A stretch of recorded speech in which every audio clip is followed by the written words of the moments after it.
Price lord. ದೇವರ ಪರಿಶುದ್ಧ ನಾಮಕ್ಕೆ ಸ್ತೋತ್ರ. ಅನುದಿನದ ವಾಕ್ಯ ಭಾಗಕ್ಕಾಗಿ ನಿಮ್ಮನ್ನು ಸ್ವಾಗತಿಸ್ತೀನಿ ಪ್ರೇರೆ.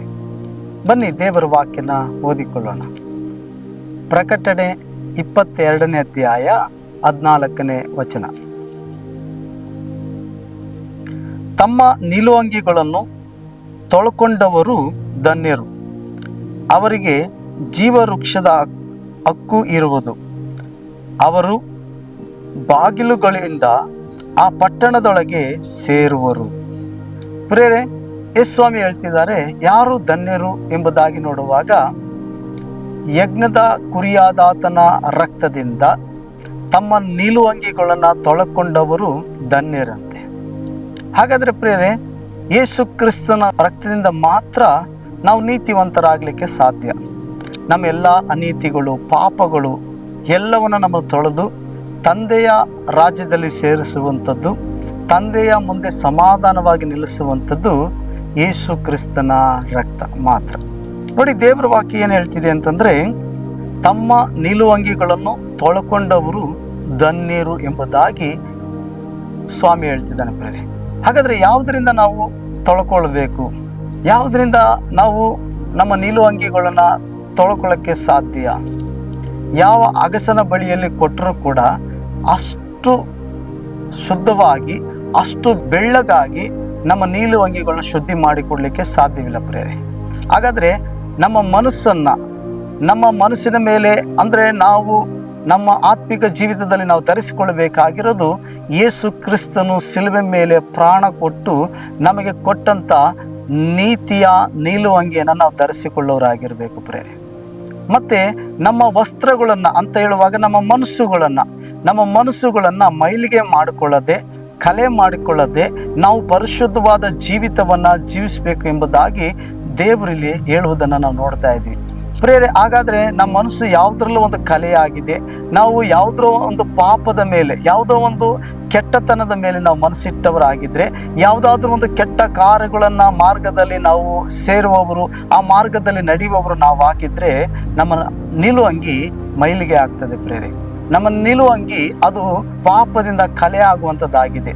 ಆದರೆ ದೇವರ ವಾಕ್ಯ ಹೇಳ್ತಿದೆ, ತಮ್ಮ ನಿಲುವಂಗಿಯನ್ನು ತೊಳಕೊಂಡವರು ಧನ್ಯರು ಎಂಬುದಾಗಿ ದೇವರ ವಾಕ್ಯವು ನಮಗೆ ಬೋಧಿಸ್ತಾ ಇದೆ. ಹಾಗಾದರೆ ಯೇಸು ಕ್ರಿಸ್ತನ ರಕ್ತದಿಂದ ಯಾರೆಲ್ಲ ತಮ್ಮ ಪಾಪಗಳನ್ನು, ಅಪರಾಧಗಳನ್ನ ಒಪ್ಪುಕೊಂಡು ತಾವು ಯೇಸು ಕ್ರಿಸ್ತನ ರಕ್ತದಿಂದ ತೊಳೆಯಲ್ಪಡ್ತಾರೋ, ಯಾರ್ಯಾರ ಪಾಪಗಳು ಯೇಸುವಿನ ರಕ್ತದಿಂದ ಶುದ್ಧೀಕರಿಸಲ್ಪಡ್ತದೋ ಅವರು ಧನ್ಯರತೆ ಪ್ರೇರೆ. ಹಾಗಾದರೆ ಯೇಸು ಕ್ರಿಸ್ತನ ರಕ್ತದಿಂದ ನಿಮ್ಮ ನಿಲುವಂಗಿಗಳನ್ನು ನಾವು ಶುದ್ಧಿಪಡಿಸಿಕೊಳ್ಳೋದಾದರೆ, ಯೇಸುವಿನ ಬಳಿಯಲ್ಲಿ ಬಂದು ನಮ್ಮ ಪಾಪಗಳನ್ನು ಒಪ್ಪಿಕೊಂಡು ನಾವು ಕ್ಷಮಾಪಣೆ ಕೇಳೋದ್ರಿಂದ ನಾವು ನಮ್ಮ ನಿಲುವಂಗಿಯನ್ನು ಶುದ್ಧಿಪಡಿಸ್ಕೊಳ್ಬೋದು. ಹೇಗೆ ನಾವು ಶುದ್ಧಿಪಡಿಸ್ಕೊಳ್ಬೋದು? ಯೇಸುವಿನ ಬಳಿಯಲ್ಲಿ ಬರಬೇಕು ಪ್ರೇರೆ. ದೇವರ ವಾಕ್ಯಕ್ಕೆ ನಾವು ವಿಧೇಯರಾಗಬೇಕು. ಯೇಸುವನ್ನು ಮತ್ತು ಆತನ ವಾಕ್ಯವನ್ನು ನಾವು ನಂಬುವವರಾಗಿರಬೇಕು. ಮತ್ತು ನಮ್ಮ ಪಾಪಗಳನ್ನು ಆತನ ಮುಂದೆ ಒಪ್ಪಿಕೊಂಡು ಅರಿಕೆ ಮಾಡಿ ಕ್ಷಮಾಪಣೆ ಕೇಳುವಾಗ ನಮ್ಮ ನಿಲುವಂಗಿಯನ್ನು ನಾವು ಶುದ್ಧಿಪಡಿಸಿಕೊಳ್ತೀವಿ. ನಮ್ಮ ಯೋಚನೆಗಳು ನಮಗೆ ಶುದ್ಧಿ ಆಗ್ತದೆ, ನಮ್ಮ ನೋಟಗಳು ನಾವು ಶುದ್ಧಿಪಡಿಸ್ಕೊಳ್ತೀವಿ, ನಮ್ಮ ಮನಸ್ಸುಗಳನ್ನ ಶುದ್ಧಿಪಡಿಸ್ಕೊಳ್ತೀವಿ, ನಮ್ಮ ಕಾರ್ಯಗಳು, ನಮ್ಮ ಮಾರ್ಗಗಳು ಶುದ್ಧಿಪಡಿಸ್ತಾನೆ. ಯೇಸು ಕ್ರಿಸ್ತನು ನಮಗೆ ಶುದ್ಧಿಪಡಿಸುವಾತನಾಗಿದ್ದಾನೆ. ಆತನೇ ನಮ್ಮನ್ನು ಶುದ್ಧಪಡಿಸುವಂಥ ಏಕೈಕ ಯಜ್ಞದ ಕುರಿಯಾಗಿದ್ದಾನೆ ಪ್ರೇರೆ. ಆದ್ರಿಂದ ನೋಡಿ, ದೇವರ ವಾಕ್ಯ ಹೇಳ್ತಿದೆ, ತಮ್ಮ ನಿಲುವಂಗಿಯನ್ನ ತೊಳಕೊಂಡು ಶುದ್ಧ ಮಾಡಿಕೊಳ್ಳುವವರು ಧನ್ಯರಂತೆ. ವಾಕ್ಯ ಹೇಳ್ತಿದೆ, ಅವರು ನಿಲುವಂಗಿಗಳನ್ನ ತೊಳಕೊಂಡವರು ಧನ್ಯರಂತೆ ಪ್ರೇರೆ. ಹಾಗಾದ್ರೆ ಯಾವುದರಿಂದ ನಾವು ತೊಳ್ಕೋಬಹುದು? ನಾನು ಹೇಳಿದ ಹಾಗೆ ಯೇಸು ಕ್ರಿಸ್ತನ ರಕ್ತದಿಂದ ನಾವು ತೊಳೆಯಲ್ಪಡ್ತೀವಿ. ಯೇಸುವಿನ ವಾಕ್ಯಕ್ಕೆ ವಿಧೇಯರಾಗೋದ್ರಿಂದ ನಮ್ಮ ಮನಸ್ಸಲ್ಲಿರುವಂಥ ಕಲೆಗಳೆಲ್ಲ ನಮ್ಮನ್ನು ಬಿಟ್ಟು ಹೋಗ್ತದೆ ಪ್ರೇರೆ. ಹಾಗಾದರೆ ಯೇಸು ಕ್ರಿಸ್ತನ ಅನ್ಯೋನ್ಯತೆಯಲ್ಲಿ ನಾವು ಹೋಗುವಾಗ ನಮ್ಮ ನಿಲುವಂಗಿಗಳು ನಾವು ಶುದ್ಧೀಕರಿಸಲ್ಪಡ್ತದೆ. ನಾವು ಯೇಸು ಕ್ರಿಸ್ತನ ಬಳಿಯಲ್ಲಿ ನಾವು ಒಪ್ಪಿಸಿ ಪ್ರಾರ್ಥಿಸುವಾಗ, ಮನಸಾರೆ ನಾವು ಪ್ರಾರ್ಥನೆ ಮಾಡುವಾಗ, ಪ್ರಾರ್ಥನೆಗಳಲ್ಲಿ ನಮ್ಮನ್ನು ಒಪ್ಪಿಸಿಕೊಟ್ಟು ದೀರ್ಘಕಾಲ ಪ್ರಾರ್ಥನೆಯಲ್ಲಿ ನಮ್ಮನ್ನು ದೇವರ ಅನ್ಯೋನ್ಯತೆಯಲ್ಲಿ ಜೀವಿಸೋದಕ್ಕೆ ಒಪ್ಪಿಸಿಕೊಟ್ಟಾಗ ನಮ್ಮ ನಿಲುವಂಗಿಗಳು ಶುದ್ಧೀಕರಿಸಲ್ಪಡ್ತದೆ ಪ್ರೇರೆ. ಹಾಗಾದರೆ ಯೇಸು ಕ್ರಿಸ್ತನ ವಾಕ್ಯದ ಮೂಲಕ ಹೊರತು, ಯೇಸು ಕ್ರಿಸ್ತನ ಹೆಸರಿನ ಮೂಲಕವಾಗಿ ಹೊರತು, ಯೇಸು ಕ್ರಿಸ್ತನ ರಕ್ತದ ಮೂಲಕವಾಗಿ ಹೊರತು ಮತ್ತು ಯಾವುದರಿಂದಲೂ ನಮ್ಮ ನಿಲುವಂಗಿಗಳನ್ನು ನಾವು ಶುದ್ಧಿಪಡಿಸ್ಕೊಳ್ಳೋಕ್ಕೆ ಮಾರ್ಗ ಇಲ್ಲ ಪ್ರೇರೆ. ಆದ್ರಿಂದ ಅನೇಕ ಜನಗಳು ದಾನ ಧರ್ಮ ಮಾಡಿ ಶುದ್ಧಿಪಡಿಸ್ಕೊಳಕ್ ಹೋಗ್ತಾರೆ, ತಮ್ಮ ಪಾಪಗಳನ್ನ, ತಮ್ಮ ಅಪರಾಧಗಳನ್ನ ದಾನ ಧರ್ಮಗಳ ಮೂಲಕವಾಗಿ. ಮತ್ತೆ ಅನೇಕರಿಗೆ ಕಷ್ಟದಲ್ಲಿರೋ ಏನಾದ್ರು ಒಂದು ವಸ್ತ್ರನೋ ಅಥವಾ ಒಂದು ಹಣದ ಸಹಾಯನೋ ಮಾಡಿ ನಾವು ನೀತಿವಂತರಾಗಿದ್ದೀವಿ ಅಂತ ತೋರಿಸ್ಕೊಳಕ್ ಹೋಗ್ತಾರೆ. ಅದೆಲ್ಲ ನೀತಿಯಾದ ಕಾರ್ಯ ಇಲ್ಲ. ಅದೆಲ್ಲ ತಮ್ಮ ಮಾಡಿದಂಥ ಪಾಪಗಳನ್ನು ಶುದ್ಧಿಪಡಿಸ್ಕೊಳಕ್ ಆಗಲ್ಲ. ಅಥವಾ ಪುಣ್ಯ ನದಿ ಅಂತ ನಾವು ಮುಳುಗುವಾಗ, ನಾವು ಯಾತ್ರೆಗಳನ್ನು ಮಾಡುವಾಗ, ನಾವು ಯಾತ್ರೆಗಳಿಗೆ ಹೋಗಿದ್ದೇನೆ, ಅಲ್ಲಿರುವಂಥ ನದಿಗಳು, ಅಲ್ಲಿರುವ ಕಾರ್ಯಗಳನ್ನು ನಾವು ಪ್ರಾಮಾಣಿಕವಾಗಿ ಮಾಡೋದ್ರಿಂದ, ಅಥವಾ ಅಲ್ಲಿ ಹೋಗಿ ಧಾರ್ಮಿಕ ಕಾರ್ಯಗಳಲ್ಲಿ ನಮ್ಮನ್ನು ನಾವು ತೊಡಗಿಸಿಕೊಳ್ಳೋದ್ರ ಮೂಲಕ ನಾವು ಶುದ್ಧಿಪಡಿಸ್ಕೊಳಕ್ ಆಗಲ್ಲ ಪ್ರೇರೆ. ನಮ್ಮನ್ನು ಶುದ್ಧಿಪಡಿಸುವಂಥದ್ದು ಯೇಸು ಕ್ರಿಸ್ತನ ರಕ್ತ, ಯೇಸು ಕ್ರಿಸ್ತನ ವಾಕ್ಯ, ಯೇಸು ಕ್ರಿಸ್ತನ ಹೆಸರಿನಿಂದ ಮಾತ್ರ ಸಾಧ್ಯ ಪ್ರೇರೆ. ಹಾಗಾದರೆ ನಾವು ನಮ್ಮ ಪಾಪಗಳನ್ನು ಒಪ್ಪಿಕೊಂಡು ಯೇಸುವಿನ ಬಳಿಗೆ ಕ್ಷಮಾಪಣೆ ಕೇಳುವಾಗ ಆತ ನಂಬಿಗಸ್ತನು ನೀತಿವಂತನಾಗಿರುವಂಥ ಸ್ವಾಮಿ ತನ್ನ ರಕ್ತದಿಂದ ನಮ್ಮನ್ನು ತೊಳೆದು ನಮ್ಮ ನಿಲುವಂಗಿಗಳನ್ನ ಶುದ್ಧಿಪಡಿಸ್ತಾನೆ. ಪ್ರೇರೆ, ನೀವು ನಿಮ್ಮ ಮನಸ್ಸುಗಳನ್ನ ಶುದ್ಧವಾಗಿಟ್ಟುಕೊಳ್ಳೋದಕ್ಕಾಗಿ,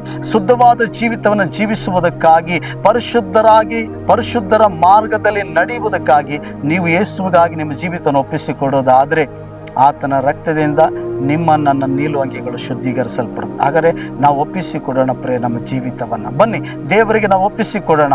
ಆತನು ಅತಿ ಶೀಘ್ರವಾಗಿ ಬರ್ತಿದ್ದಾನೆ. ಹಾಗಾದರೆ ನಮ್ಮ ನಿಲುವಂಗಿಗಳನ್ನು ಮೈಲಿಗೆ ಮಾಡಿಕೊಳ್ಳದೆ ನಮ್ಮ ನಿಲುವಂಗಿಯನ್ನು ಶುದ್ಧಿಪಡಿಸಿಕೊಂಡು ಆತನಿಗಾಗಿ ನಾವು ಕಾದಿರುವುದಾದರೆ ನಿಜವಾಗ್ಲೂ ನಾವು ಧನ್ಯರಾಗಿರ್ತೀವಿ. ಬನ್ನಿ ಪ್ರಿಯರೇ, ಪ್ರಾರ್ಥನೆ ಮಾಡೋಣ.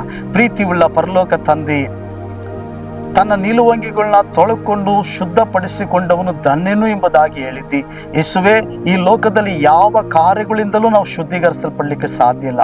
ಆದರೆ ಯೇಸು ಕ್ರಿಸ್ತನ ರಕ್ತವು ಸಕಲ ಪಾಪಗಳನ್ನು ತೊಳೆದು ನಮ್ಮನ್ನು ಶುದ್ಧಿಪಡಿಸಿದಂತೆ ಹೇಳಿದ ಹಾಗೆ ನಿಮ್ಮ ಹಸ್ತದಲ್ಲಿ ನಮ್ಮನ್ನು ಒಪ್ಪಿಸಿಕೊಡ್ತೀವಿ. ನಮ್ಮ ನಿಲುವಂಗಿಗಳನ್ನ ಶುದ್ಧಿಪಡಿಸು, ನಮ್ಮ ಮನಸ್ಸನ್ನು ಶುದ್ಧಿಪಡಿಸು, ನಮ್ಮ ಆಲೋಚನೆ ಶುದ್ಧಿಪಡಿಸು, ನಮ್ಮ ಮಾರ್ಗವನ್ನು ಶುದ್ಧಿಪಡಿಸು, ನಮ್ಮ ಕಾರ್ಯಗಳನ್ನು ಶುದ್ಧಿಪಡಿಸು, ನಮ್ಮ ಮಾತುಗಳು, ನಮ್ಮ ಕುಟುಂಬಗಳನ್ನು ಶುದ್ಧಿಪಡಿಸು. ನೀನು ಬರುವುದಕ್ಕಾಗಿ ನಾವು ಯೋಗ್ಯರಾಗಿ ಜೀವಿಸುವುದಕ್ಕೆ ಸಹಾಯ ಮಾಡು ಕರ್ತನೆ. ಯಾರೆಲ್ಲ ಒಪ್ಪಿಸಿ ಪ್ರಾರ್ಥಿಸ್ತಿದ್ದಾರೋ ಅವರ ಮೇಲೆ ನಿನ್ನ ಪರಿಶುದ್ಧವಾದ ರಕ್ತದಿಂದ ಕರ್ತನೆ ಶುದ್ಧೀಕರಿಸಲ್ಪಡಲಿ. ಅವರ ನಿಲುವಂಗಿಗಳು ಶುದ್ಧವಾಗಲಿ ಕರ್ತನೆ. ನಿನ್ನ ರಾಜ್ಯಕ್ಕೆ ಯೋಗ್ಯರಾಗಿ ಜೀವಿಸುವುದಕ್ಕಾಗಿ ತಮ್ಮನ್ನು ತಾವು ಒಪ್ಪಿಸಿಕೊಟ್ಟ ಪ್ರತಿ ಮಕ್ಕಳನ್ನು ಆಶೀರ್ವದಿಸು. ಯೇಸುವಿನ ನಾಮದಲ್ಲಿ ತಂದೆಯಾದ ದೇವರೇ, ಆಮೆನ್. Price lord. ದೇವರು ನಿಮ್ಮನ್ನು ಆಶೀರ್ವದಿಸಲಿ.